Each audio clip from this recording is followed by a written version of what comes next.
Money Talk with Melanie features lively discussions of a wide range of global, domestic, and kitchen table financial topics. Guest interviews include entrepreneurs, CEOs, and politicos who are experts in their fields. Be sure to listen up. This is important because it's your money. Your money. Be sure to listen to Money Talk with Melanie. Money Talk with Melanie. Thursdays, 7 to 9 p.m. Eastern Time on 98.7 The Coast. And good evening, and welcome to another edition of Money Talk with Melanie. I'm your host, Melanie Collette, broadcasting live from beautiful Wildwood, New Jersey, on this wonderful, not-so-spring-like evening where it's spring. It is nowhere to be found in South Jersey. But I'm here on 98.7 The Coast, very happily this evening, so glad to be with you. Our guests this evening are Sam Liebman, the first hour. He's the founder and CEO of Wealthway Equity Group, and he's the author of the book, Harvard Can't Teach You What You Learn from the Streets, the Street Success Guide to Building Wealth Through Multifamily Real Estate. He's going to talk to us about street success real estate investing. And then in the second hour, we will speak with Derek Bullen. He is the founder and CEO of SI Systems, and he is the author of the book, In Defense of Wealth, a modest rebuttal to the charge the rich are bad for society. I'm very excited about that. He's going to talk why we must incentivize creators of wealth, because, there's a narrative out there that, wealthy people are bad, they never pay their fair share, blah, blah, blah, blah, blah. So we're going to talk to Derek Bullen about that, and he is going to come to the defense of the wealthy. So listen up for that in the second hour. What has gone on through the week in media? I did Newsmax this past Monday. They asked me how I felt about Elon Musk's buying 9% of Twitter. And, of course, I was I just become more and more of a fangirl of Elon Musk every day.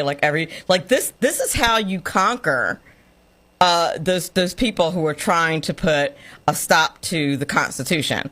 This is how you conquer that foolishness. Corporations that are doing that. You don't sell your stock. You don't try to get rid of the company that way. You buy the company. That is how you do that.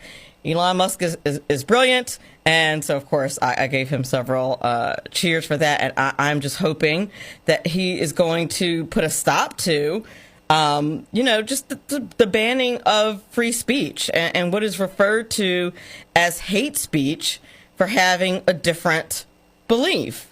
If we believe in equality, if we believe that everybody is supposed to be able to express their views freely, as outlined by the First Amendment, then we can't be banning people because we don't like what they say. That's not how America works. We are allowed a free exchange of thought, and for that we should be grateful. At least in this not so humble girl's opinion.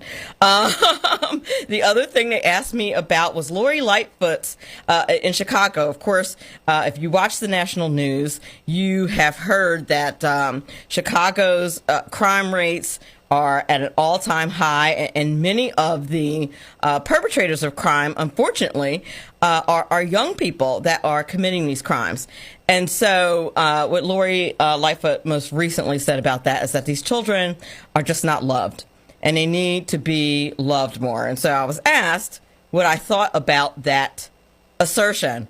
And in an unprecedented turn of events, I actually agreed with Lori Lightfoot. Now, those of you who have been following me for a while, don't be floored. Listen to my explanation first. And my explanation is this. If you are an old school parent out there, or if you are someone who has ever picked up a Bible, you know that an expression of love is discipline. And so my assertion was, yes, these children do need more love. They need more discipline is what they need. They need somebody to tell them to stop. They need more consequences for their actions.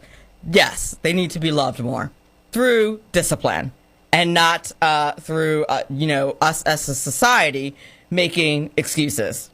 That's just, like I said, my opinion. You can find that on the national. You can find a clip of both those commentaries on the National Center for Public Policy Research, or anywhere that you follow me on social media at Money Talk Mel on Twitter, or at Money Talk with Melanie on Facebook.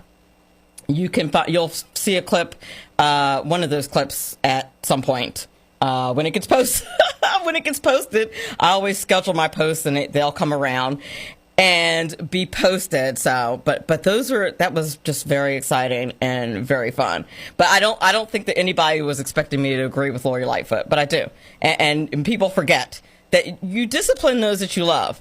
In fact, I believe, it said that if you don't discipline your child, you don't love them. Showing love is discipline. Just saying. Take that with you.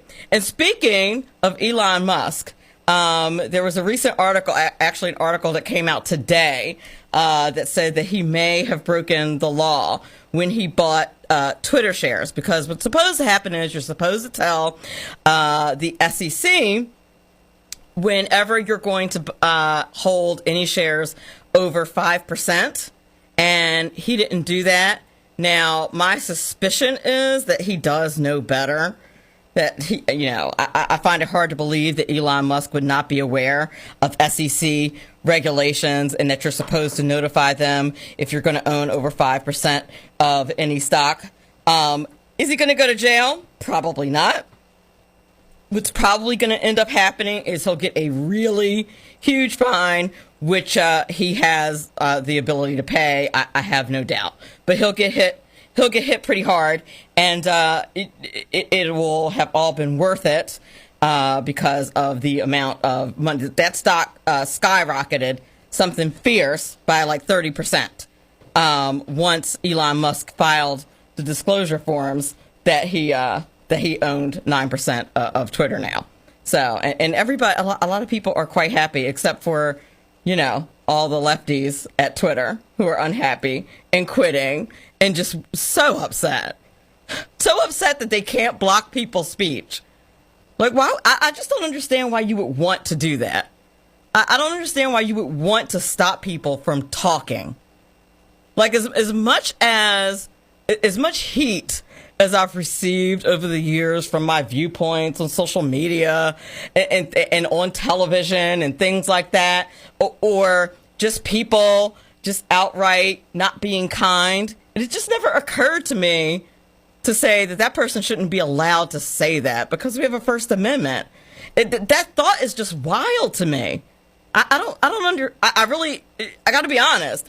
I don't understand that mentality that you're like, you don't have the right to be mean. Like, nobody thought of that when it came to racism. It just seemed like, I don't think it ever occurred to anybody to like make it illegal to say the N-word or to like, ban someone from the public space to say that. And by the way, I think that you have every right to say whatever you want in the public space. I'd like to know who you are, truly. Don't hide. Be who you are. So I hope that free speech comes back to big tech, at least comes back to Twitter. But the SEC is on Elon Musk right now because they're like, dude, you're supposed to let us know about that. And he didn't. So, some experts are like, I find it hard to believe that he didn't know that. Of course, I'm sure he knew that. I don't think that he didn't, that he wasn't aware. But the staff, the tweets, I'm not going to lie. The tweets that are coming out from Twitter's staff that are freaking out, just darn right entertaining. Because they're just so ridiculous. They're so ridiculous. And we were trying to protect people from hate. You can't protect anyone from hate. What are you doing? So some people are quitting because they don't want to work for Elon Musk and just all kinds of things. They're just so upset that they're not going to be able to control people's speech. And by the way, the Constitution be darned. Like, that's the real part that gets me. It's kind of like these people who believe in shutting down speech and taking people's videos down off of YouTube and taking people's tweets down. And right now, they're holding the Babylon Bee, the satire site, hostage right now. Literally, they're like, if you don't take that tweet down, you can't have a Twitter account. But because they're mad because they called someone who was transgendered by their, what do they call it? Their dead gender, I guess. And so Twitter banned them for hate speech. But aren't they allowed? Isn't Babylon Bee allowed to have a perspective? They're not. Aren't people who are Christians allowed to have a perspective?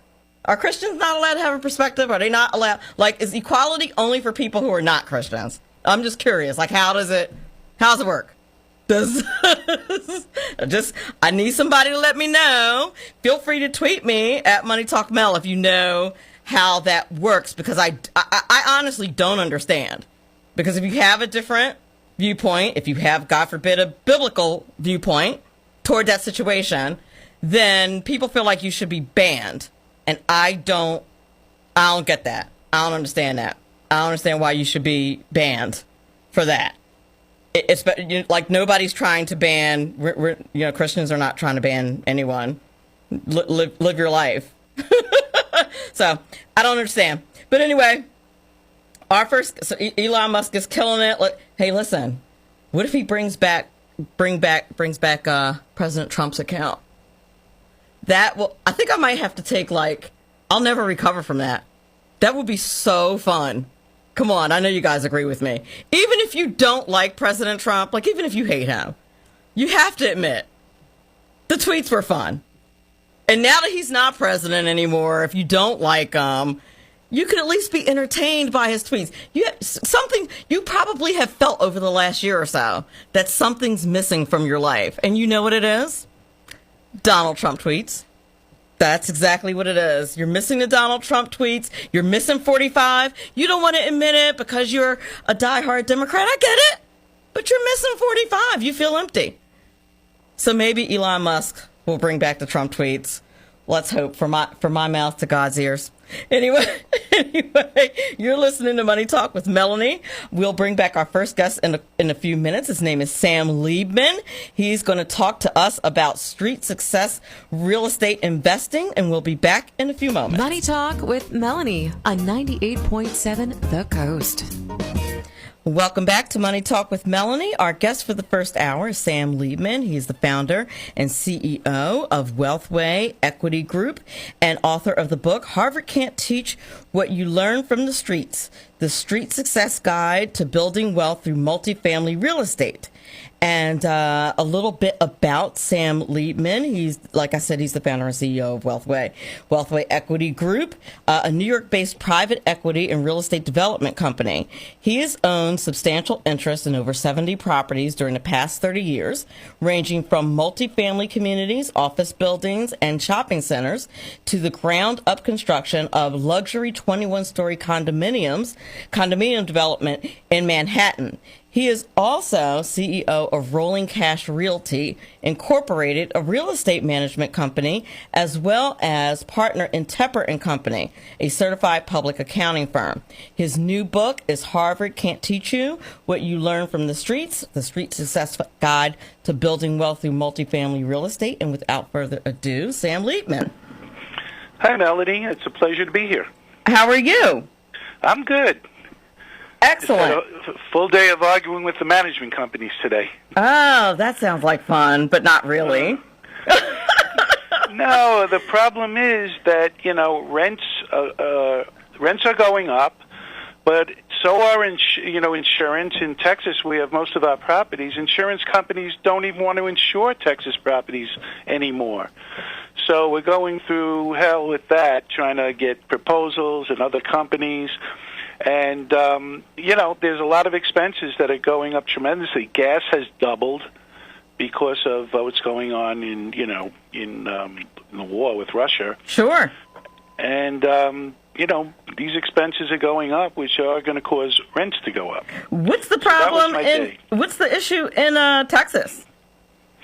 Well, Texas is a great place to invest. New York City, where I started, I owned, 30, 50 buildings, something like that, during the course of my career. New York City, unfortunately, right now is circling the drain. It's not business-friendly. There's an invisible sign facing Manhattan that says, 1% is real estate people, get out, you're not wanted here. Texas and Florida has an invisible sign saying, welcome, all 1% is welcome, all real estate people, welcome businesses, and you don't have to pay any income tax. So I was lucky in that I saw certain things coming, and, in 2007, I decided to go to Texas and, put boots on the ground there and buy about 30, 40 buildings. And that's what we did. While New York is having a lot of problems with crime and other things, a lot of people are leaving New York for Texas and Florida. That is very true. And that's if people don't think one of the goals of my show, Money Talk with Melanie, is to help people understand how public policy affects their money. Because I think there are just a lot of people who, politics is ugly. It's a blood sport. So many people are dishonest. There's so many issues. And people kind of want to ignore it like it doesn't matter. But it does. It really does. And so you have to kind of look beyond your party and really look at the policies that are being passed and how they're going to affect you. That is such a great point that I've done other podcasts I haven't heard anybody actually mention. But in the book, my book, Harvard Can't Teach, What You Learn from the Streets, I talk about politics. And I don't want to get into politics. My son always tells me, Dad, you're going to lose half your audience. So, I think it's true. You say you like this one, the other people. Right now, unfortunately, everybody is looking for a reason to be offended. But if I'm going to invest in a state or municipality, I really want to know what the politics are. Let me give you an example. About 2 months ago in Minneapolis, they passed universal rent control, which means that if I'm trying to build a new building, and they were crying there, we need more affordable housing, and I'm going to sign a $40 million construction loan personally. And I'm going to have to deal with, construction prices doubling now because of the pandemic. You can't get supply chains to deliver. So my construction costs are going to go up. My insurance costs are going up because of what's happening with weather, with climate control, climate changing. My real estate taxes are going up substantially because the towns and states need money. But you're going to limit me in what I can make on a project, on rents. Well, I'm not investing there. And as a matter of fact, I think it was 11 projects just stopped. 11 projects because of this new law just said, we're not doing it. But we need more affordable housing. In New York City, there is a strong progressive movement that literally hates landlords, and it's almost like they want reparations from the landlords for all the past sins. And there were past sins and pigs in the real estate industry, but not all. And it's almost like they want to punish you. So if you're familiar with rent control or rent stabilization in New York City, basically overnight with the swoop of a pen, I think it was in June of 2019, the governor, Cuomo at the time, without even reading it, but pressure from the progressives, signed this new rent stabilization and rent control tax law that overnight made people who own rent-stabilized buildings value decrease from 30 to 50% overnight. That is unbelievable. And that's what's going on in Manhattan. In Manhattan, because of those new laws, and don't forget, this is on top of, for the last 2 years, you couldn't even evict tenants. Right. I have a medical building in Manhattan. 2 doctors owed us $80,000 in back rent. And I got personal guarantees from them for the first 3 years of the lease. Wow. I can't even go after the personal guarantees in New York. It just seems to me, and this is what's so bothersome about our politicians and about laws and things that they put in place. It's like they don't look for situations like this. They're not looking at people's income. They're not looking. Are you telling me they haven't made any money? They don't have it? Are you telling me they don't have it? Who doesn't have it? The doctors don't have it. You're telling me the doctors don't have it? Of course they have it. Listen, Melanie, there were chat rooms where people were getting together and saying, don't pay your rent. They can't do anything. Right. So people just being greedy and taking advantage of the law. Now, during this pandemic, I have shopping centers. I have a shopping center in Westchester, okay, right across the street from high school, and there was a pizza place in there, a cleaner. There's about 13 stores or so, but 4 of the stores have been really good tenants for the last 10 years. And they truly were suffering during the pandemic. The pizza store, the cleaners, the laundromat. Sure. Nobody was going out. I said, you guys have been great tenants. I'm going to work with you, and don't worry about it. And so help me God, I just forgave all the back rent they owed, which came out to $150,000, because it wasn't their fault. And they were good tenants, and they even called and even tried to pay. I have other tenants that are wealthy, and you know what they're doing now? They're having brokers call up in every retail place I have.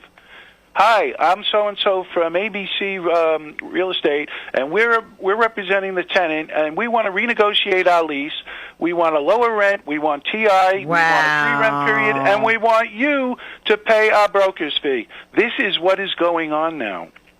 And I am predicting in all the podcasts I've done and all the articles I've read, I've written, I am saying that office buildings are going to be facing Armageddon soon. There is no way office buildings are going to be viable at these rates. You don't have to live in a city to do business with a city. And in Manhattan and across the country, I don't think occupancy is ever going to go over 65%. Do you know what the occupancy rate in Manhattan is right now? What is it now? 30%. Now, that's the office occupancy, like people who are going into the office and working. People physically in the office. And right. Across the country, nationally, it's 37%. Now, they might be 80% leased, but what's going to happen? When those leases expire or the option is up, the tenant's going to call the landlord and say, we got to talk. So let's say you're in one of these big buildings in Manhattan. There's 9 stores on the bottom, and this law firm has 30,000 square feet. Look at the ramifications for what I'm saying. The lawyer says, we don't need 30,000. I only want 15.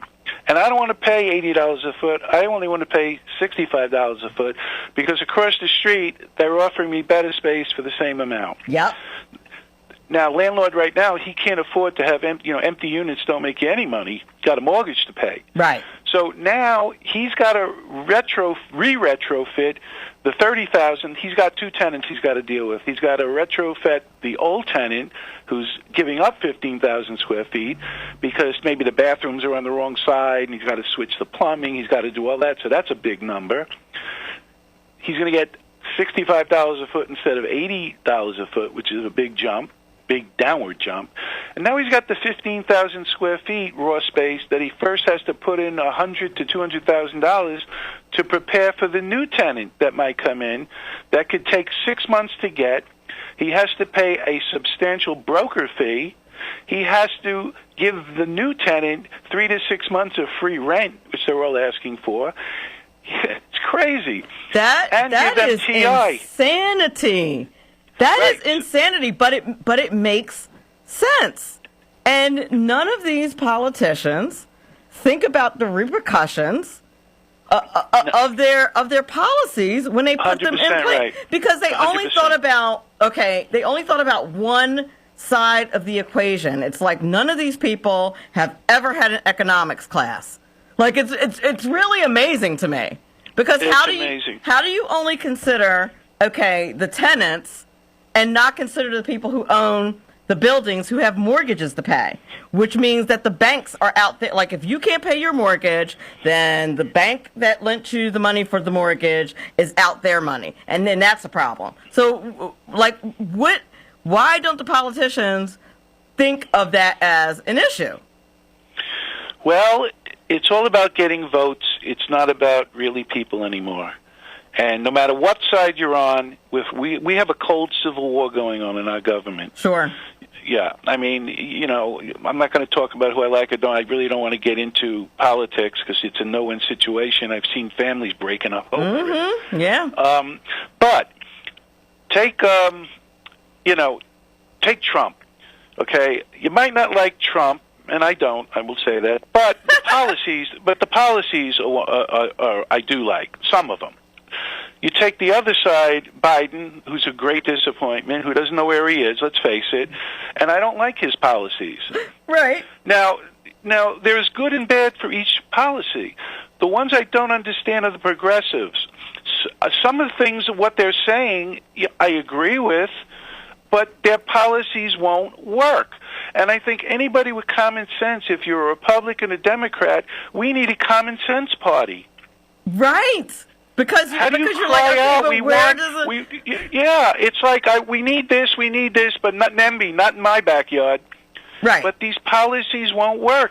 It's almost like they resent landlords and developers making money. It's like, give this for free. Well, you know what happened, Mr. Biden, with your policy? We can't get workers because you were giving out free money, right, during this pandemic, and people were making $35,000 a year through unemployment, which was more than they were getting for their jobs.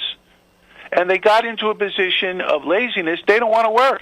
I have a lot of multifamily, over 2,000 units. I can't fill the work orders.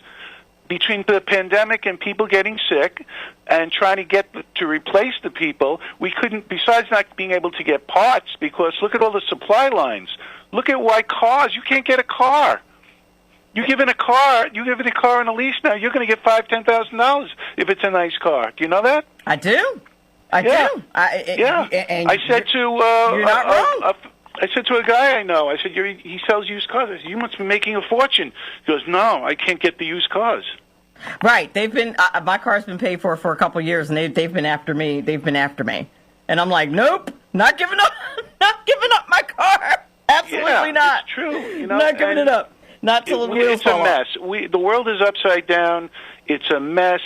I can't understand the policies on crime, defund the police. Now they're talking about getting rid of the police.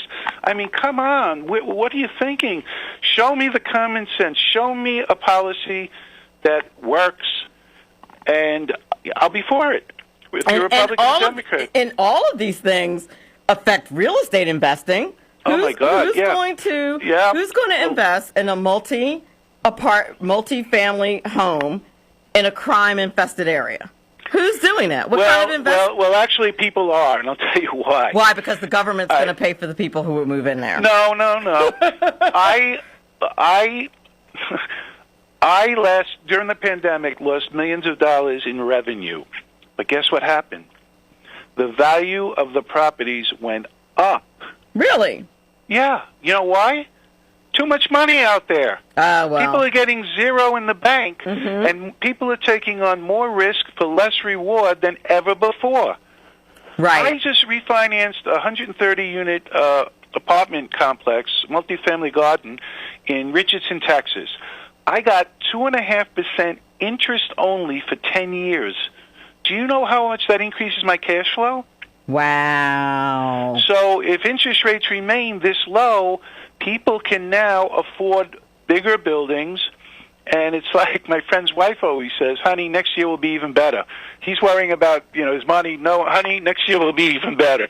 But no, we don't know if it's going to be better. Can't keep going on like this. Well, no, and the Fed is talking about raising interest rates, like finally, to do something about it. Yeah, well, they talked about it. They talked about that for the last how many years and didn't do it. Right, I know. So how do you believe anything?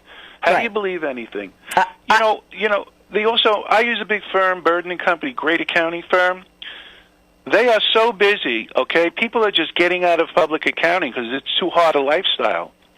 There's a shortage of accountants because people don't, with all the changes they made and all the administrative extra chores you have to do, they don't want to do. People don't want to do it anymore. I believe that.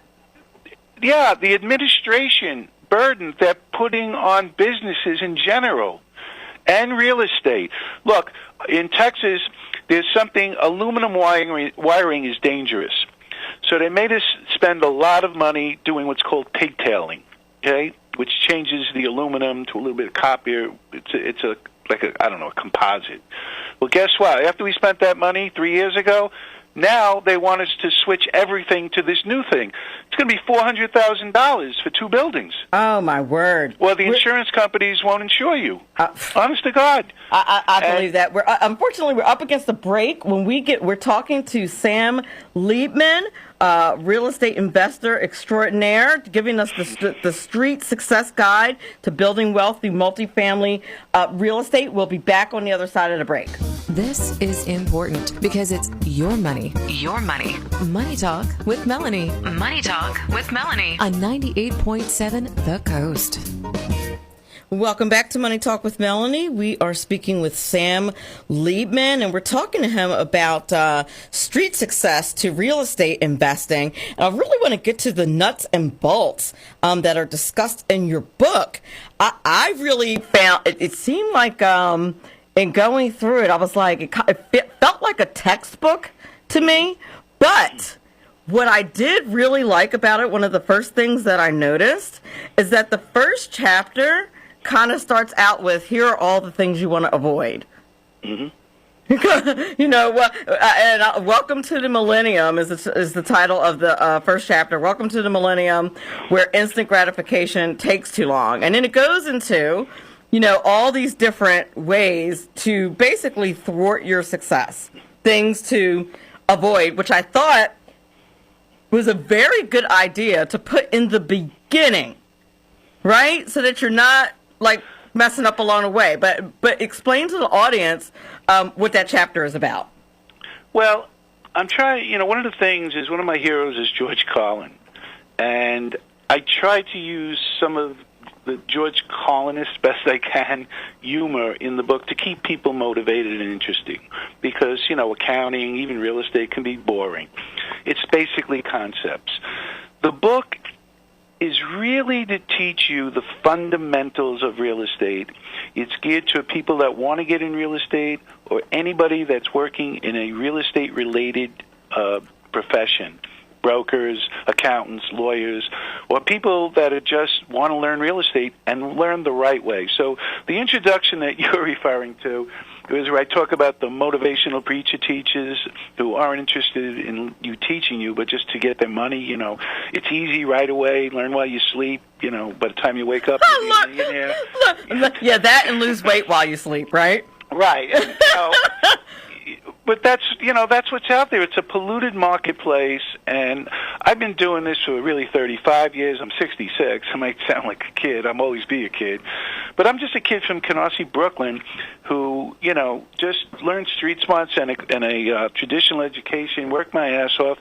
But I learned the fundamentals, and I mastered the fundamentals. It's like I always say, a building with a bad foundation will crumble eventually, so will your real estate education. There's no 4-year school that I know of that offers a 4-year degree in real estate. At least I'm not aware of it. I know of a few of them, I taught one of them, that have, courses in modeling, or theory, but none that's going to teach you the rounded way to learn real estate. That foundation. That's what I'm trying to do in the book. It's giving you a foundation to build upon so that you can build lasting wealth for your family. There's a big difference between being rich and being wealthy. Yes. And Chris Rock said it best before he got slapped. He said, I love Chris Rock. He said, Shaq is rich. The guy who signs his check is wealthy. There it is. And there is a difference. You want to accumulate wealth, you need to own a large asset base that increases annually and over time. That's how you build wealth. You could make $2-3 million a year working in Wall Street, but half of it's going to go to the government. I know that's a lot of money. So if you make 500 or 300, still half of that's going to go. A big part of it's going to the government.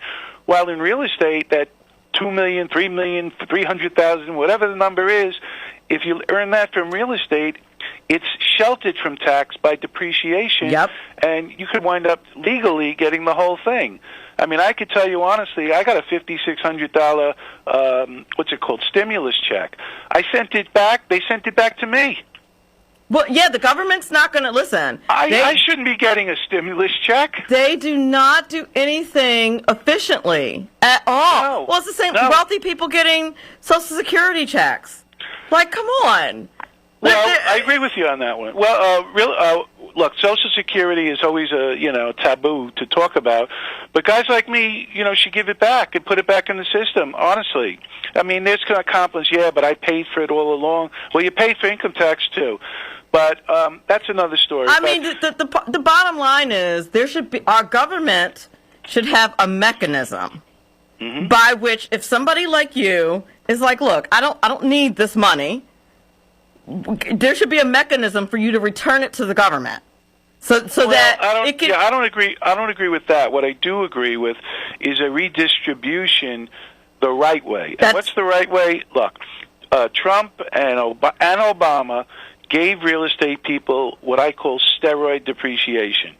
Ooh. Okay, and what that means is, they gave us the ability better than any tax shelter that existed in the 80s, okay? It used to be, if I bought a building, I take out, let's say, 20% for land, and I can depreciate the building over 27 and a half years. What Trump and Obama did, now you got a Republican and a Democrat, so they're both guilty, is to stimulate business. They gave us so much accelerated depreciation that I don't think is fair. I think that shouldn't be. And I could be very happy with regular depreciation. But they also did other things. They allowed you to expense items, big items, that would normally have to be depreciated. So what they did was they gave us accelerated depreciation. Now, when you sell the building, you're going to have to recapture that. But the theory is $1 today is worth more than $1 5 years from now or 10 years from now. Right. They did that. The stupidest thing I've heard is the wealth tax. How do you put a wealth tax on real estate? The guy's worth $50 million, 1%, even what's that, $500,000? What are you going to sell his buildings to pay the tax? Right. It's not cash, it's in brick and mortar. You know, these things don't make sense what they say. But there is an unfair distribution of wealth, and that has to be done. But, Mr. Progressive, show me something that will work. Right. Just tax the rich is not going to work. I don't know that. You should listen in if you have a moment on my next hour. You can listen over the web because my guest in the second hour is going to talk about a defense of the 1% and defense of wealth creation, and I can't wait. I think it's going to be interesting. You know what you do? Ask him this question, okay? The guy's worth $50 million. And you put in a wealth tax of 1% or 2%. Yeah. Where's the cash going to come for you to pay it? Do you know, in the estate tax law, one of the ways that I find opportunities to buy buildings is the way the law is written. When a person dies who owns real estate, the taxes are due 9 months after the date of death. Jeez. Okay. This is why they have to sell the real estate to pay the taxes, and that's where all this insurance came in, where people buy second to die and all this insurance to pay the taxes. Right. So you can't buy life insurance or insurance, on a building to pay this tax. Ask your next guest where the cash is going to come to pay for the wealth tax. That's true. That's a good question. Maybe I'll ask him that question. Right. Now, as far as these guys who are worth $170 billion and things like that, I got an issue with that. I just don't know what's the correct thing to do. I think it's a slippery slope, though. Like, how do you? Yeah, I do. Like, when do you decide? Like, you've made enough money. Like, who's the authority? It's like putting a cap on capitalism. Right. Like, who gets to say that? Who's the person that's like, okay, now you've made enough? And we need to give this. Somebody wants to play economic god. Right. And now you need to give this money to this person who's done absolutely nothing. Like what? Like uncharted waters. Yeah. So I think that's where you're going to have your fundamental issues there. Now, one of the things that two of the things that caught my eye in that first chapter about like mistakes that you can make and things like that was the world's largest book, the Book of Excuses, because I feel like that can probably apply to many different careers and vocations, not just real estate. And then fear, the number one stumbling block for success. I feel like that can also apply to many different things. Yeah, well, I'm working on an online course now called Street Success Real Estate Academy, and this is going to be something really nobody's ever done before. They can go to my website, Liebman.com, find out about it. But I'm all about teaching, not taking people's money and that. So basically, the Book of Excuses is the biggest book in the world. And what I put in there is when most people think of real estate, they come up with, I wouldn't know what to do if. I wouldn't know what to do if the building burns. People don't pay their rent. My expenses go up. I think I got the I wouldn't know what to do and the what ifs. What if this? What if that? And I'm trying to tell them that if you master the fundamentals, real estate pros know what to do in every one of these situations without breaking a sweat. I've had building fires, people die in apartments, a kid drowning in a pool, a lot of things. But I knew what to do in each situation because I mastered the fundamentals. And no matter what you do, you got to have passion, but you also have to master the fundamentals and not take shortcuts, especially when you do due diligence, which is another issue. But if you are prepared for any situation or over-prepared, that is going to reduce fear. So I write in the book, if you got turned down for a credit card and somebody was trying to tell you how great real estate is, you're going to say, wait a minute, I didn't get a credit card. How the heck am I going to buy a building or learn to buy a building? You're just defeating yourself.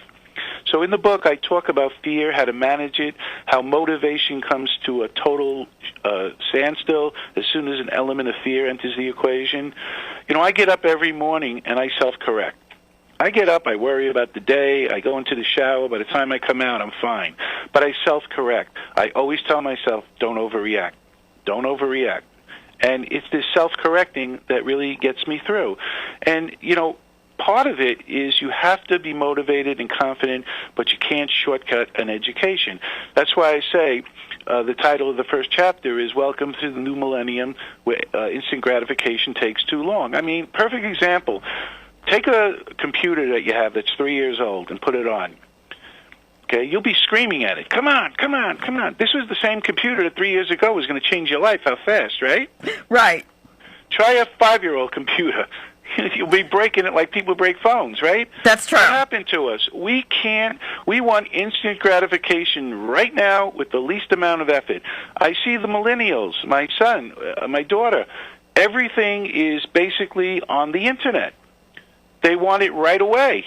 I don't want to go to the store. By the time I get there, I could have it overnighted to me. And that is the culture right now. But you can't shorten things. So what I see in a lot of young people today is this concept of everything off my desk. So I'll say to somebody, Joe, I want you to call the management company and ask them why this apartment hasn't been done. Call Joan. The next day, I'll ask Joe, what happened? He goes, I sent it to Joan.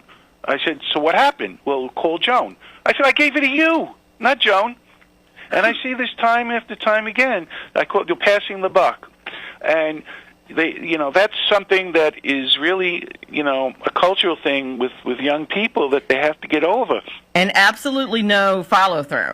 Like they don't, like there's no... like a dirty word. Yeah. Right. I was an executive assistant for years. And when I was an executive assistant, like my boss told me to do something, so I would do it.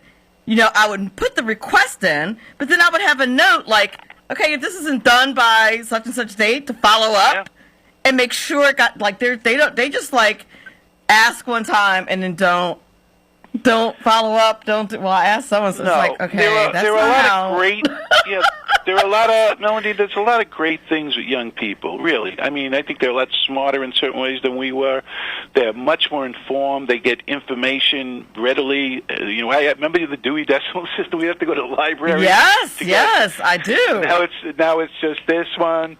Or ask. I'm getting involved now with social media. It's like a complete foreign language to me. I mean, I'll never understand it, but the kids do. And in fact, the kids know more than the experts I hired. I believe that. So we're in a totally different world, and the truth is, I have to adjust to them. They don't even have to adjust to us. They got us walking on eggshells. In some ways. Well, we usually control the money. Right, exactly. In some ways, I have to insist because I'm the boss. So there So there we go. But there's a lot of great things. I hired this intern who, at first, I thought I was asked to do him a favor to hire this kid. This kid is great. This kid revamped my whole office. He's 22 years old. Nice. He knows more on the internet than the company I hired. He's telling them what to do. That's fantastic. So he's great, and he has a great work ethic. But, through the years, many people have asked me or said, I want to get into real estate. And I said, why don't you? 9 out of 10 times the answer is, I wouldn't know where to start. And I truly, from my heart, believe that the book is a place to start. Not expensive. My promise is not that after reading this book that you're going to be rich overnight or any of that crap. My promise is that after reading this book, your knowledge of real estate will increase exponentially. That's the promise. In looking at the book, I believe that. It is very thorough. It's very comprehensive. Like it reminds me, as an educator, it reminds me of a textbook. But not I don't mean that in a bad way. Like, I mean that it really seems to cover everything. Like I don't know what it takes to do the real estate test, but I have my insurance license. My guess is it's very similar to that style. No, it's more. I wrote it in a textbook fashion with comedy in it. I try to put in real life experiences. Like the time, there's a part, I don't know if you got to it, where I was doing my due diligence, and I always say shyness can cost you money. So I got into a conversation with the town drunk who was sitting across the street from a building, and he started telling me about the fire, and I used that knowledge to get a $200,000 reduction in the price. Nice. So we tell that story. We tell other stories. How my son always gets mad at me when I go to, diners. I talk to the waiters and waitresses, but I get more information from them on what's going on in the neighborhood than anyone else. Right. They know what's going on. You think the seller's going to tell you? No. And you know what? No. The best information to get is on a management company. As soon as someone's fired, take them to lunch. Right. They will tell you everything. This is what I refer to as street knowledge. And these are the things that I'm trying to teach and make it, funny. And if you go on Amazon, I got 56 5-star reviews, which really is important to me, that people are loving the book, and that's what I really, really am getting back the feedback.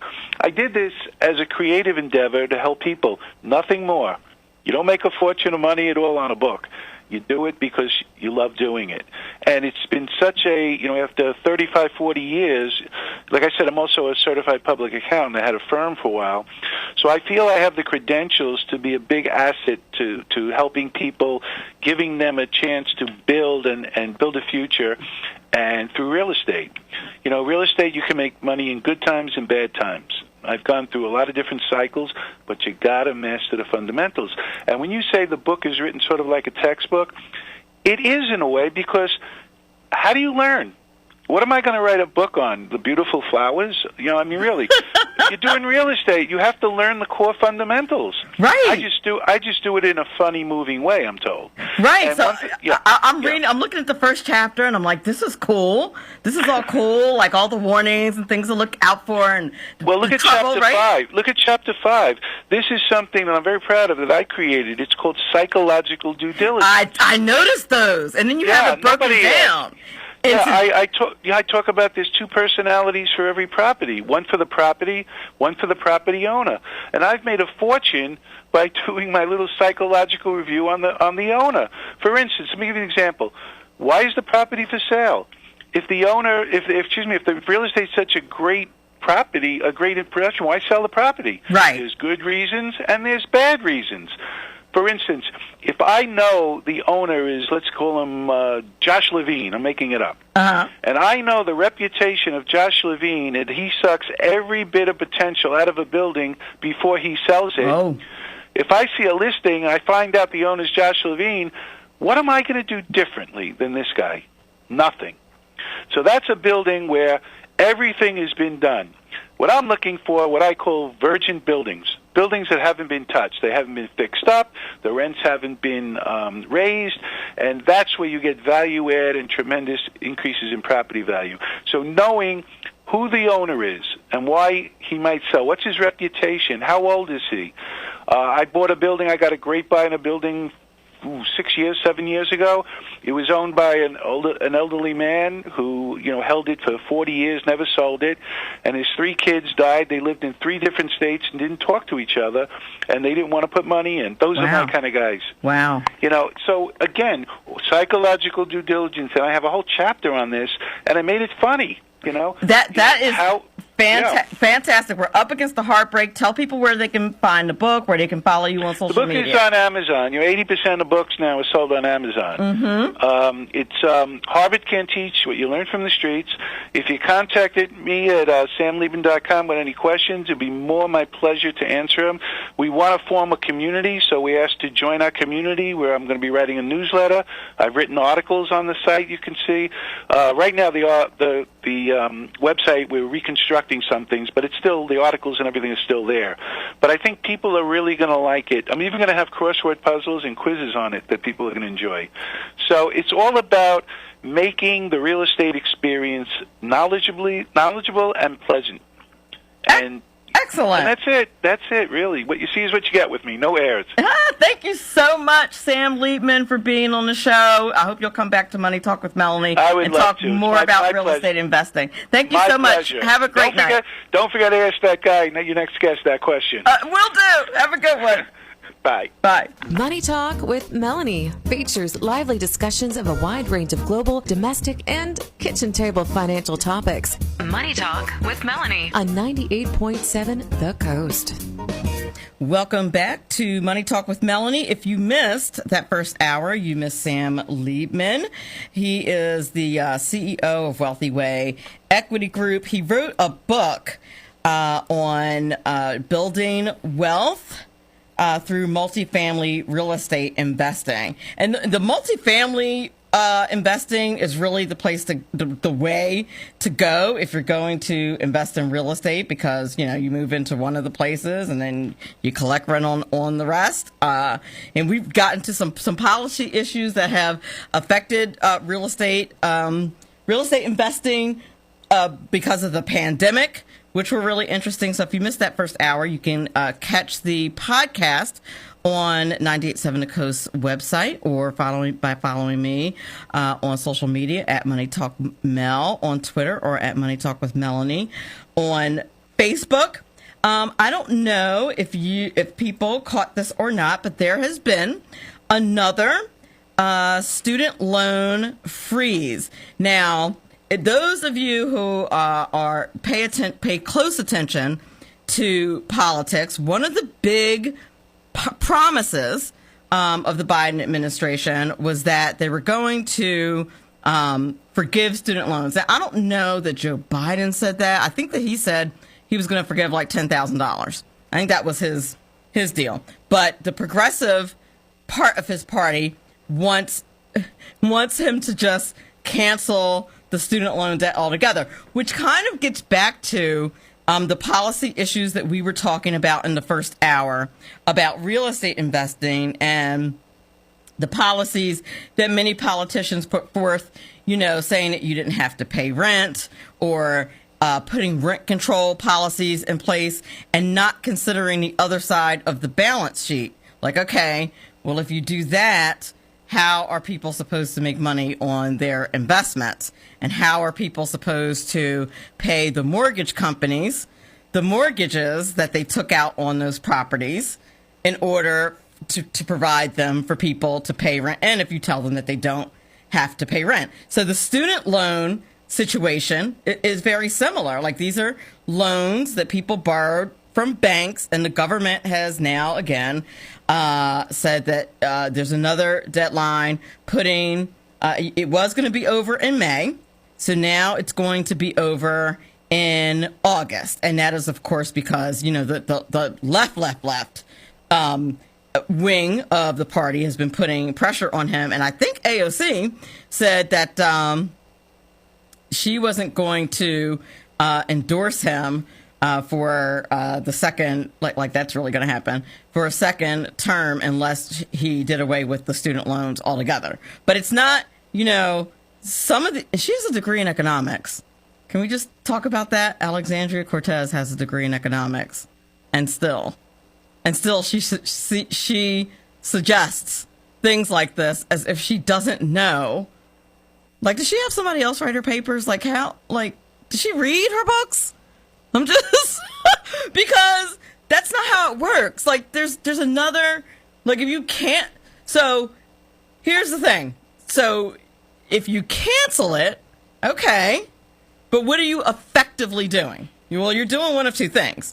You are either not going to pay those companies, and these are businesses, these were not charities, those loan companies that loaned people money, and you're going to say, okay, they're just not going to get paid. You could do that. I would suggest that is going to be a huge problem for the economy if they were to try something like that. I don't think that that's going to work. Or what you're going to say, which is what I think the progressives are leaning toward, is just let the government pay because the government has magic money, which it actually does not have magic money. Like, the government doesn't have a money tree, or like it's taxpayers that would be paying for that. Now, I had a guest on either last week or I think it was last week, who made a defense for, why we should provide student loan forgiveness. But again, I don't think that the other side of the ledger was considered properly, or at least no one has come up with a creative idea for how that is going to be reconciled. Because anybody who's had an economics class or an accounting class understands that has to be reconciled. Like, you can't just cancel out one side of the equation and not address the other side, which is what the government tends to do, which is why, as the guest talked about the last hour in real estate, why certain real estate markets are so messed up right now, like New York City, because of all the crazy policies that they've put in place that have essentially destroyed the real estate market in places like that, and the policies that have been put in places like Texas and Florida have the real estate markets booming. So I ran across an article that talked about the nuts and bolts of what just happened. What did Biden just do? Okay, so it's going to be extended till August, so you don't have to pay your student loans till August. You got another reprieve, so to speak, till August 31st. That's how long the extension is, according to President Biden, so people can get back on their feet in this wonderful economy that we have where everything costs $1 zillion, but whatever. What loans are covered by this? Now, that's the interesting question. It says it covers federal student loan payments and any interest accrual. So if you have personal loans, you should still be paying on those. Like, because, anybody who has a student loan knows it's kind of a combination of personal loans and federally subsidized loans. So it's the federal loans that are put on a freeze. Now, the Department of Education told loan officers to give a forbearance to people who have federal loans, and no interest would accrue.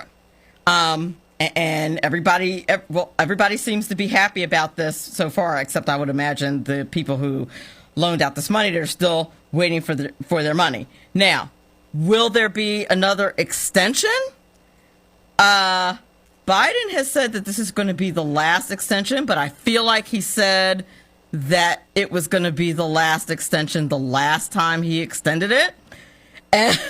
But when Jen Psaki, everybody's favorite press secretary, was asked about it the other day in a press conference. She said that the administration will make an evaluation of a range of factors as we get closer to that timeline. So anybody who's watched a press conference knows that that is political speak for, yeah, we probably will. But she didn't want to just say that. Now, is loan forgiveness still on the table? Again, everything's political. If you are not paying attention, you really should start. So Biden says, well, we haven't dismissed that possibility yet. It's possible for an executive level cancellation of student debt. Really? Meaning that he's just going to do it with his pen and his phone, of at least $10,000 per person. And he said that when he was running for president in 2020. And he says he still hasn't ruled it out. But I'm telling you, the lefties in his party are like, no, we want $50,000 or all of it. That's what they want canceled.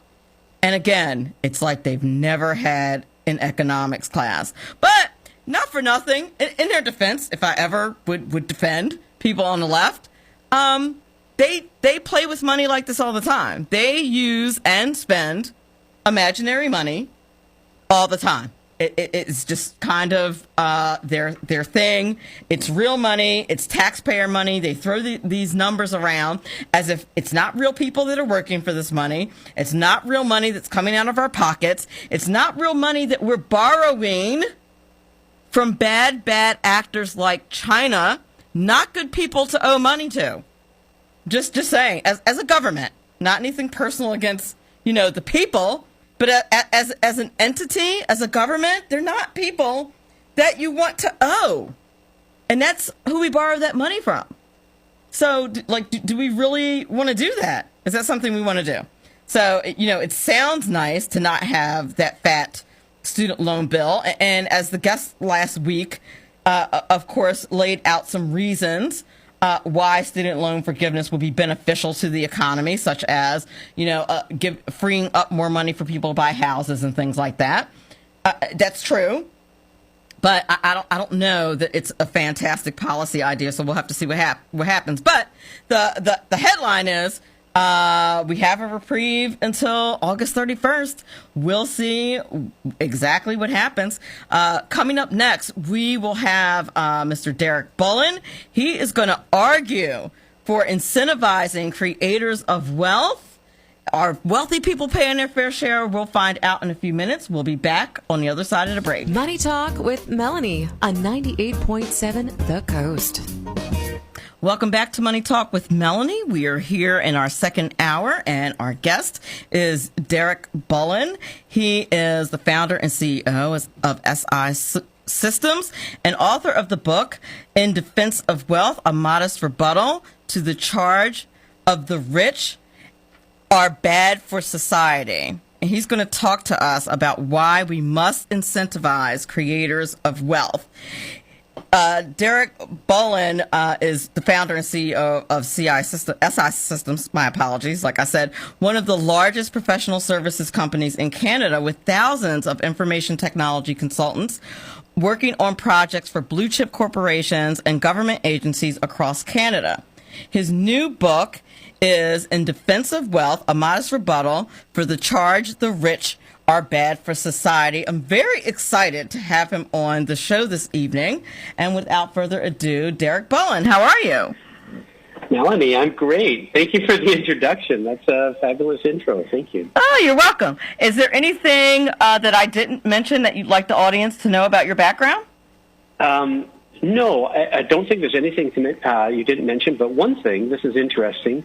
My book this week is #1 on the Wall Street Journal nonfiction ebook bestsellers. Excellent. Well, congratulations. Tk you. Thank you. #3 is Jimmy Carter's book, and so I'm feeling very blessed. Okay, I think it's news that Jimmy Carter has a book, but that's like what? I think it's just hope for us. Like you just can never get too old, right? Apparently, president. Apparently not, right? Yeah. Like that's amazing. So, okay. So when I saw your book title and I saw the theme, and I was like, oh my gosh, I hear this all the time.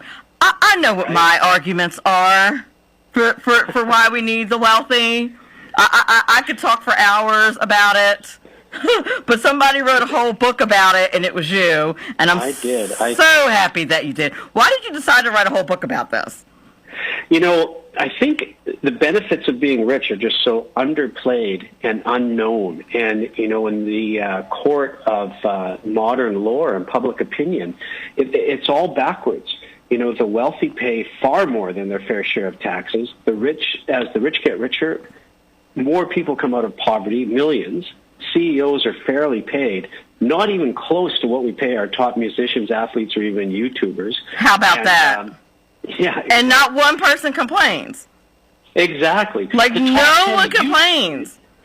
Exactly. And the wealth creation they lay out is billions. And I mean, all of it. Like even, the charges that, Amazon doesn't pay tax or doesn't do this. Amazon is amazing at creating prosperity for the globe. So it was like that. So, and also, charitable, philanthropic, adventures. Like in the United States, there's $1.6 trillion in income tax. The top 1% pay 40% of that. Last year, 50% of the taxpayers didn't pay any federal income tax, but the 1% still contributes 40% of the $1.6 trillion. On charity, the top 1% contributes 30%. 30% of entire charity, $480 billion in the United States, 30% of that comes from the top 1%. Yet nobody talks about these numbers, so I thought I should write a book and just put them all out there. And I think you're right, because a lot of it is just not knowing the facts. Exactly. Just not knowing the facts, and people who, in my opinion, my not so humble opinion, who typically work for the government, have never worked for a private entity in their lives, never worked for an entrepreneur, and have no idea what they're talking about. Yeah, because when you're an entrepreneur, whether you're somebody with, a modest company like mine or somebody with an amazing company like a Bezos or a Zuckerberg or a Musk, or whether you're the person on the corner store, you have a corner store and you have 3 employees, nobody understands that you are putting everything on the line. You're entirely at risk, and you have to make money for everybody else first, your suppliers, your employees, and the government and taxes. And only if you make money for everybody else first, and there's a little bit extra left over, can you take from the buffet. And people don't understand that. And yes, you're right. People who work for the government, it's great. It's a sure thing. We need them. We need teachers, police, firemen. That's great. But that money came from some entrepreneur or wealth creator somewhere, went into the government, and the government's great at redistributing wealth. They are not great at making wealth. Companies and people are very great at making wealth. That's exactly right. I'm uniquely positioned in that I work in a public school situation now, and I worked in a private school before that, and before that I worked in corporate events. Right. So my very first real job was working for a very wealthy entrepreneur. My first bonus was $5,000. You won't get that in a public school system. No, you won't get that. You won't get the hours either. The hours must have been crazy for you. Oh, I remember when Kinko's Copies was open, we would be getting ready for a trade show, and I'd be at a computer at 2 o'clock in the morning making a new sign or something. And that's why I got a $5,000 bonus. Like that, because that's the way private entities work, and that's how hard private companies, that's what you have to do to make a private company work. Like, you have to put in the work. Exactly. And it's not just the money. It's not just the jobs. It's not just the philanthropy. And it's not just the taxes that they contribute. It's what they contribute to society. Like, if you take a trip to a third world country or an emerging market country, they've got smartphones. That was an entrepreneur and a wealth creator somewhere in the world that created the smartphones. You probably call an Uber. That was an entrepreneur somewhere creating that, right? You've got the Internet, and you can Google Scholar any article anywhere in any language on the globe. You've got an entrepreneur creating that. And it was all at risk. I think for the first 15 years, Jeff Bezos had Amazon. There was just nothing but articles about this won't work. I think Barron's wrote in 1999, front page cover, Amazon.bomb, why Amazon will never thrive. And then he ends up changing the world and probably saving the U.S. Post Office with it, too, with all the package deliveries. How about that? I didn't even think about that, but he probably did save many other businesses by doing that. So true. And it also gave the wealth spread, just the wealth being outsourced from the United States to China for manufacturing, brought China to be the second largest economy in the world. That was outsourced wealth from the United States. But, here in Canada, we've got some names that you might know, like Lululemon. Yes. And so Lululemon goes and manufactures, their clothes all around the world. And we're like, oh, that's not a big deal. It's a big deal. Where they're manufacturing, women do not have economic independence, and women seldom have a job that pays them money. They're mostly doing all the free labor in and around the house or the farm, and this actually gives them economic, financial independence, in places like Vietnam, Bangladesh, and the wealth is spreading. Like, in 1980, there were only 15 billionaires that we know of on the planet, right? And at that time, global poverty was 45%. 45% are living below the poverty line globally. Today, there's almost 3,000 billionaires, and the U.S. has the most billionaires. But global poverty, at the same time billionaires has increased, has dropped to 22%. We bring 50 million people a year out of poverty globally. But you never read that in the press. No, you never read that. You never read that in the press, and you never read about how very hard people who are building wealth, people work. How many hours they work. You never read about that. Like, they pretend like Jeff Bezos just rolled out of bed one day and there was Amazon. Like, right. No, that is not how it went down at all. Yeah, it's not how it works. In my company, so my company, I started my company in 1991, and I worked so many hours in the first year that for sure I was working below minimum wage, just on whatever I could, and I had to pay the employees first. And then over time, my business got bigger, and so I sold 2/3 of my business for just over $100 million in 2018, and everyone was like, "Oh, that must be nice," and I'm like, "But you don't understand. In the decade before I sold my business, I paid out over $4 billion to my employees, to my trades, to my landlords, to the government, and so yeah, I get a small plate at the end, but I had to give out massive amounts before, and it's the same for Bezos. Like in 2020, Amazon goes up, flies up because of the delivery, and all of a sudden Amazon's up $580 billion, like $500 billion. And everybody decries Bezos for his wealth is up $57 billion. It's unconscionable. But what they don't understand is over $500 billion went to the other 90% who owns Amazon. And who owns that 90% of Amazon? It's banks, it's insurance companies, yes. It's institutions, it's unions. And if you got a loan for your car, or you got a home insurance after fire, or if you got strike pay from a union, or if you're a teacher, in Texas getting a pension, there's a little bit of Amazon wealth and everything there. And so Bezos did all of that for everyone. He creates $9 before he gets his dollar. And then you got to say, well, why does he get his dollar? Well, because he created the company. It didn't exist before he jumped in and made it exist. Right, because it's his. If you did it, then you'd get like that's. And the thing is, respectfully, I don't think that if people knew, and you probably could read about it, Google Jeff Bezos, Google his life, Google the life of just about, in my opinion, any entrepreneur who had to keep it going. Even if you were born with this, you could say, okay, President Trump, for example, had $1 million head start. Okay. Second generation, yeah. Right, that's fine. But what about the millions he made after that? Like, you know how fast you can lose $1 million? Ask any lottery winner. Oh, ask any lottery winner. Bankrupt. Yeah, 2 years after winning the lottery, 70% are bankrupt and in debt. Exactly. Millions. Exactly. It's hard to keep money. Even if you're really, really smart and you make a lot of money, it's still hard to keep it. The stats are that by the time someone who makes a lot of money, by the time their grandchildren are adult, there will be barely any money left. It's that shirt sleeves to shirt sleeves, clogs to clogs type expression, but it's actually true. It's actually true. Most families or individuals will lose their wealth over generations. It goes back into society. And the Forbes 400 list, 70% of those billionaires made their money in their lifetime. It's an equal opportunity game.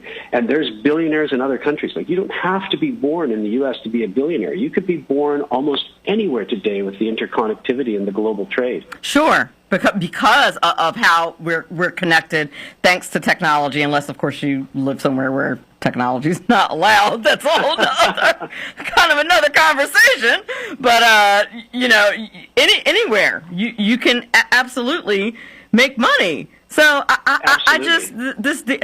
I've never worked for someone. The only people that I've ever worked for that ever paid me super well have been wealthy people. So that's just been my personal experience. When I worked in private school education, I always negotiated my own contract. So right. and got paid more. So you know why that is, Melanie? Because it's a private enterprise is a very efficient system. If you do your job well and you provide value, you're either increasing revenue, increasing productivity, or decreasing costs. If you do that, whatever your position is inside the organization, you will be rewarded for doing well and doing better. And if you can't do that, it's very compassionate. You'll probably be let go by the organization and find a better place for your talents. But when you're in public sector and you're in a union, the thesis is the longer you're here, the more valuable you are. And we all, like when you were in the public system, there had to be teachers that had been there, since before the settlers. Not very good, but they've got tenure and they're not going to go. And it's a terrible disservice to the students, and it's a terrible disservice to the young, talented, up-and-coming teachers who want an opportunity to make a difference. So, yeah, capitalism is a very efficient system, and you get paid for performance. It's just like a sports team. I can't play in the NBA because I'm a nice guy or it's my turn. I would actually have to perform. I'd actually have to shoot baskets and stuff like that, And you have to, the thing is, when you have that format, you incentivize people to work harder. Try to get somebody who's contracted to work past their contracted time. You can't. Oh, you can't. Right? You can't. You can't. But tell me the number of times I came into my office when I worked in a private school on weekends and got a project done because it needed to get done. Yeah. Yeah, and everybody in free enterprise, everybody votes with their wallet. So if you're not doing a service or providing a goods that people want, they stop voting for you, and then you have to take your talents and move them to something that works, and everybody will take their talents moving to something that works. And if you don't want to work or you can't work, that's okay. The more wealthy people there are in your community, the more entrepreneurs, the more CEOs, the more organizations there are in your community creating jobs, that's okay. That's more money coming into the government and more social programs. Like when we talk about being poor in Canada or poor in the States, it's very different than talking about being poor in Iran. We have so many social programs and safety nets, and they're all funded by the wealth creators in your community. That's right. And that is so very true. I actually was going to say that earlier. That popped in my head earlier. That being poor in the United States, it's like we really don't understand poor. Like being poor in the United States, like you still have an apartment, a TV. You know what I mean? Yeah. Like you still have running water and electricity. You still have all the accoutrements, if you will, of everyday life. But that is not the same, like you said, being poor in Iran or some other like third world country. That's poor.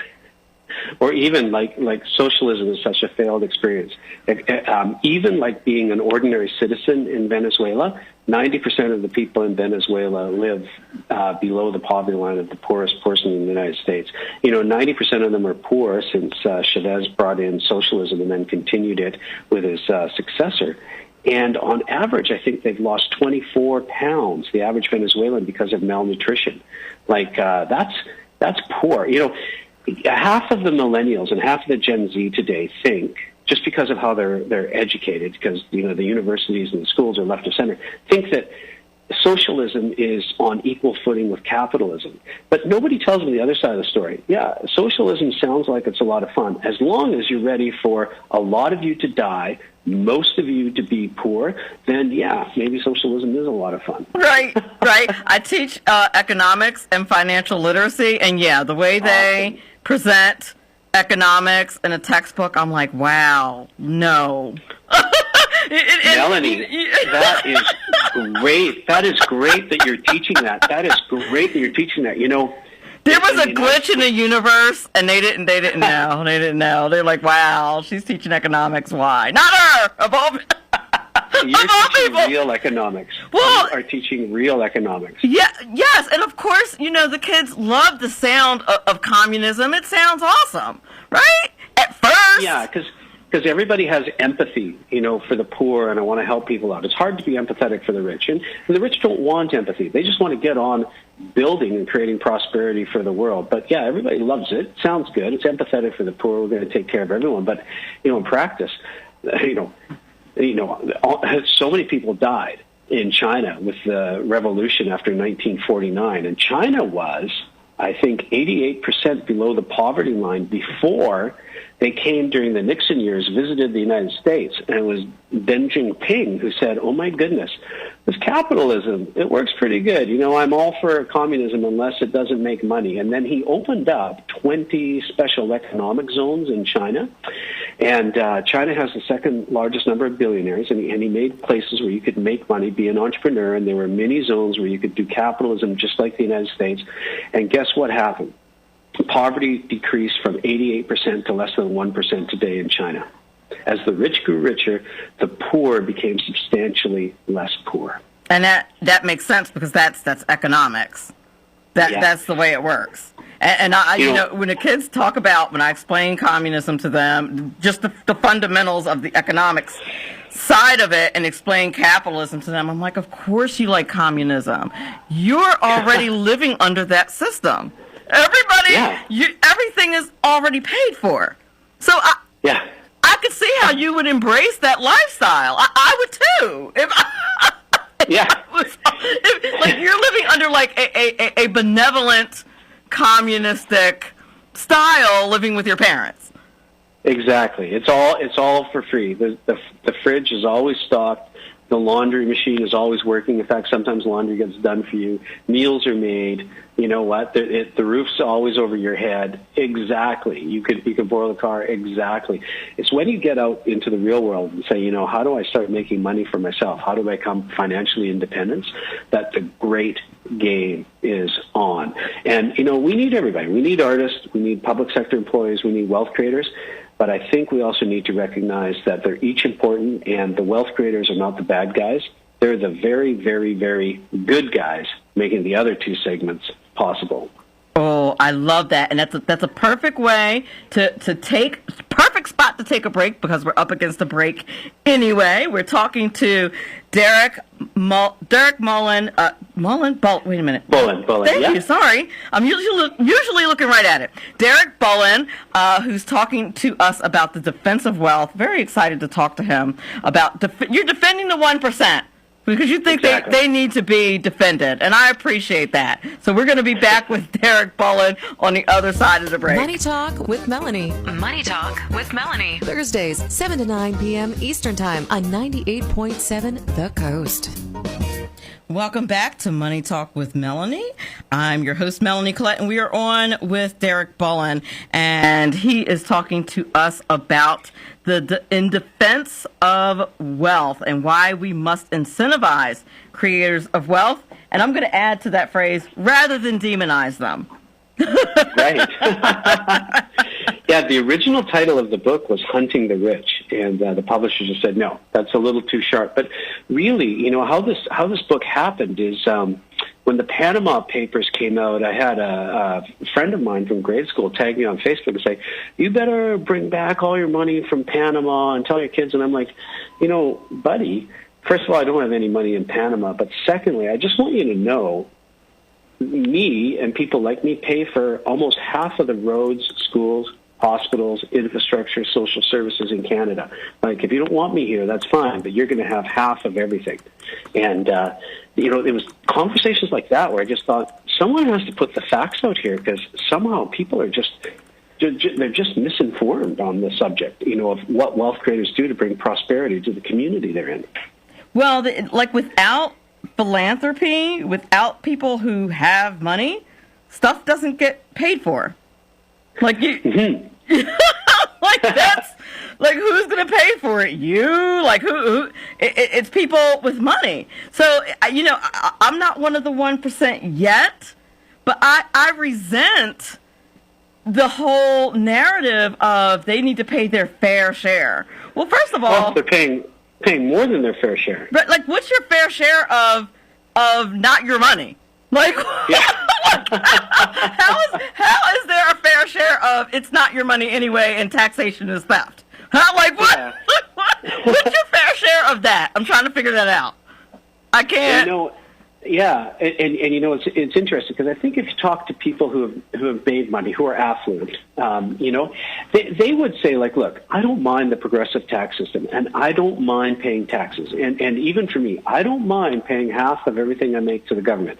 But if I'm going to work for the government from January 1st to June 30th, I would like to then work for myself from July 1st until December 31st, and when it gets over that 50%.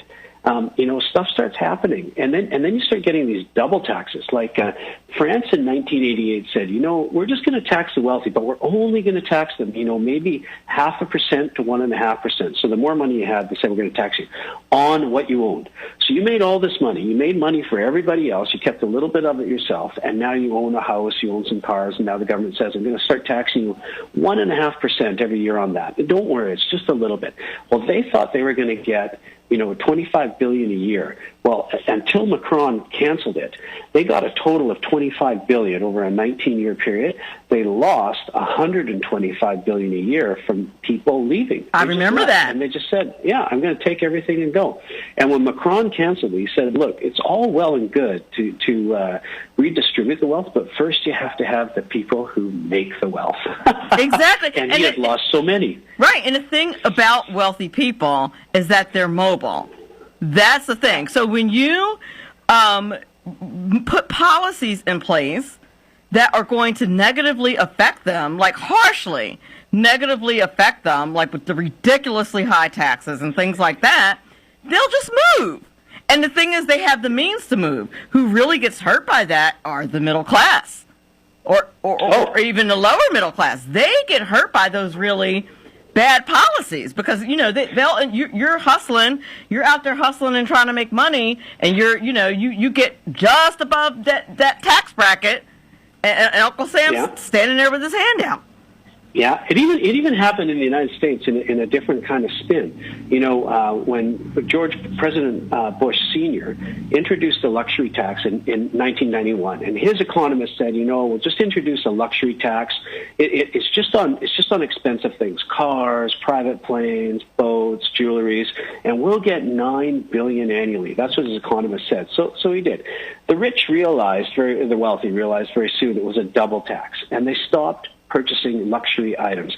It devastated domestic industries in the United States, like Beechcraft Aircraft in Wichita, Kansas.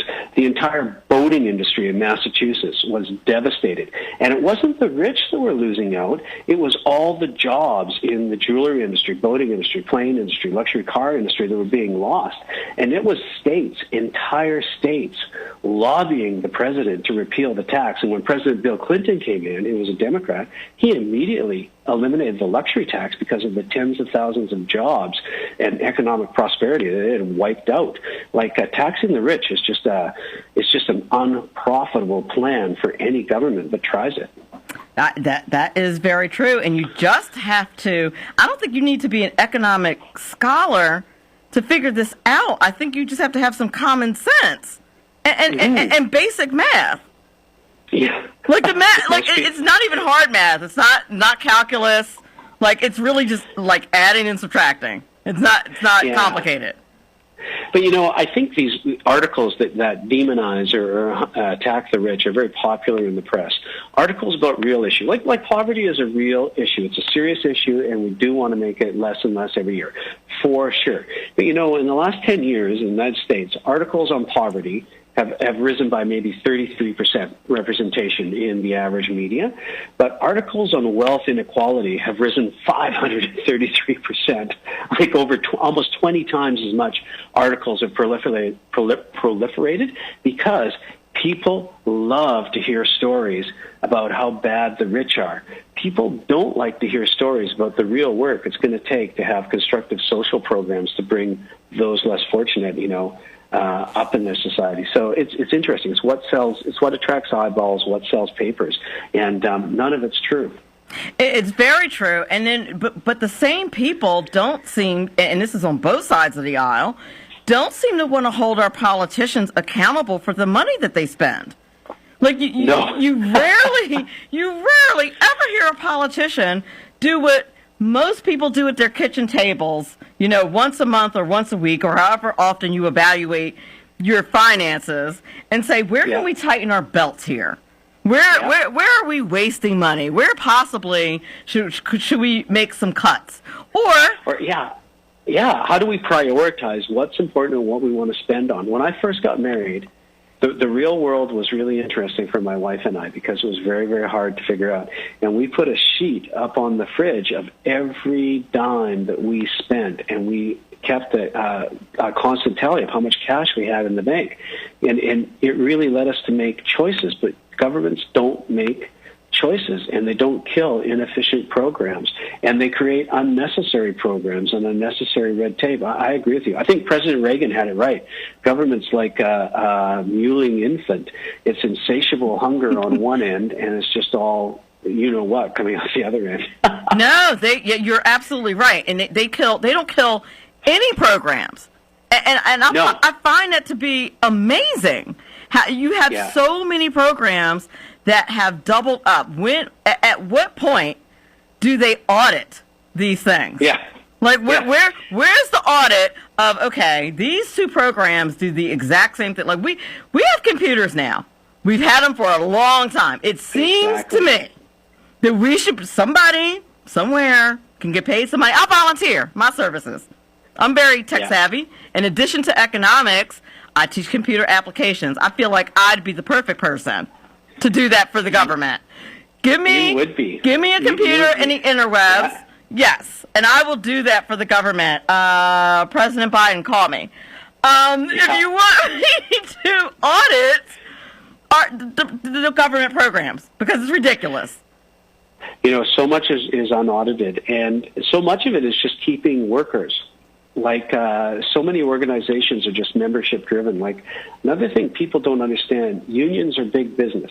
They're large organizations, huge they're profitable business. Organizations, and their revenue stream is 100% based on how many members they have. And so many governments, whether it's civic, municipal, state, or federal governments, have large cadres of unionized employers. And if you want to put a bunch of work and automate it, then the union's there to say, well, then what are you going to employ my people for? Because you owe me this many jobs. It's in our contract, and you can do whatever you want with your computer, but you still have to employ this many people. And that's when you get these wasteful organizations. Where I live in Canada, in Alberta, we used to have to go to the motor vehicles registry with the government and sit in a gigantic lobby with a fantastically huge number and wait an hour, maybe 2 hours for someone to come up to get our driver's license renewed or something like that. Then they privatized it. Now I can go to one of like 50 places in the city that I live, and it's instant. It's not hard work. I get it. I get the license plate. I'm in and out the door in 10 minutes. And that's the difference between a union-run organization and a privatized organization. Inefficient, very efficient. Yep. And you're absolutely right. Now, I want to talk about this poverty versus millionaires kind of thing. Two things. I think that there's a theory that there's not enough for everybody. So if there's more rich people, then there's going to be poverty is going to increase as there's more millionaires. And I think you touched on this earlier, that's just not how it happens. Oh, no, not how it happens at all. This is the first time in modern history with less than 1 billion people on the planet living under poverty. You know, when President Johnson, taking over after Kennedy, started and said, okay, I'm declaring a war on poverty, this was 1964, poverty in the United States actually was 19.5%. That was the percentage of the population that were considered below the poverty line. Today, millionaire fiesta, it's only 2.3% full income poverty in the United States. 19.5 to 2.3. And that's because what people don't realize, when people get rich, the pie gets bigger for everybody. And you know what? There's no island that we can all go and live on and take our cash and it never gets done. If you have cash in U.S. currency, it has to get spent on U.S. products. It eventually comes back to U.S. soil. It's either spent and made on U.S. soil or it comes back to U.S. soil. And it's all in the economy, and everybody's making the pie bigger. You know, we were talking about global trade and opportunity shuttling all over the globe. Well, in 1991, global trade, the exchange of wealth between nations, was only $3.9 trillion. If you think about that, that's not very big, considering the U.S. income tax is already $1.6 trillion, right? Today, it's $28.5 trillion. It's up 730%. Even with COVID. And that just means opportunities are shuttling around the globe. So not only are people wealthier, but get this, as people got richer, people lived longer. Same time the global trade went up from 1991 till now, from 3.9 to 28.5 trillion, the average lifespan globally went from 64.2 years to 72.98 today, because more wealth brings more prosperity and a longer lifespan. The other thing it brought real jobs for women. Like in countries like India and Bangladesh, women were doing all the free jobs, you know, cooking, cleaning, taking care of the kids. Now women can become financially independent in those areas. You know, in India, which is probably the number one target for United States and Western European outsourcing, 50% of the workforce in the rural areas is female. And these are people who are first-generation female workers in their family where jobs didn't exist. So it not only makes the pie bigger, it makes the world better, it makes us healthier, and we live longer. Oh, that's amazing. And to think that, you know, there are places in the world where women are first-generation workers is wild. But I feel like in the United States, we just don't think outside of ourselves. It's a little bit of a character flaw that we have sometimes. Well, Don't get me wrong. I love the United States. Hey. I love us, but you know. You know what, Melanie? That's okay. If you look at the S&P 500 and you look at your largest firms, if it's a technology firm, 60% of the revenue comes from external to the United States. If it's your average S&P 500, just under 50%.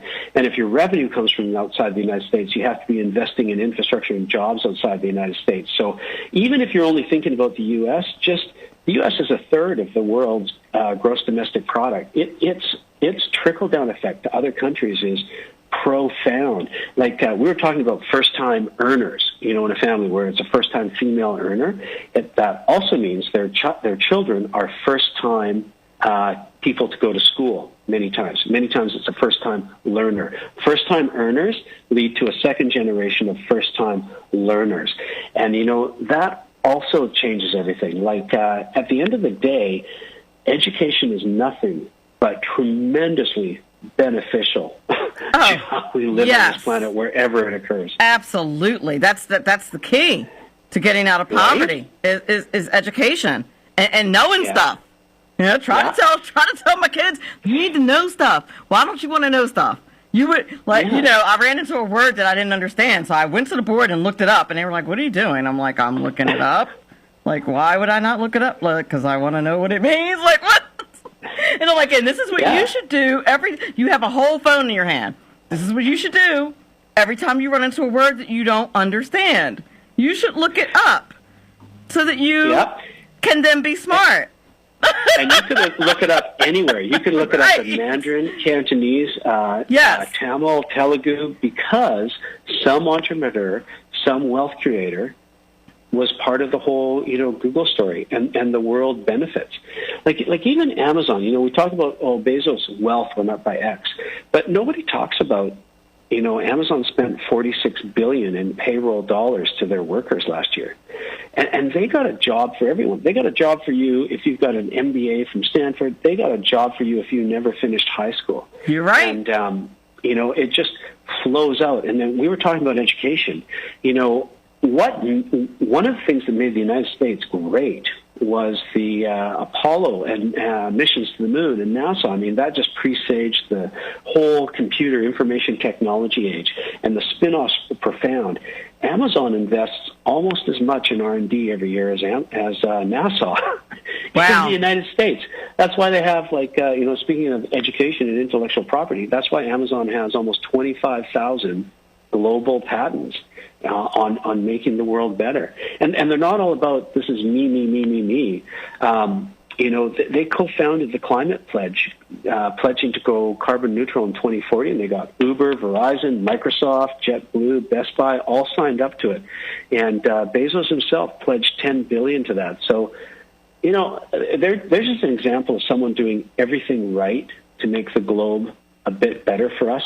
And by the way, they made it a lot better for a lot of people during COVID because they actually brought stuff that people really needed right to their door. Absolutely. Who would have been able to live without Amazon during the honestly, during the pandemic? Who we would not have been okay. Like the world, the United States. I don't know about the rest of the world, but I know in this little section of New Jersey that I live in, I would not have been okay without Amazon. It would not have been a good situation. Yeah, and Melanie, you and I are affluent. We're fortunate. We can buy what we need.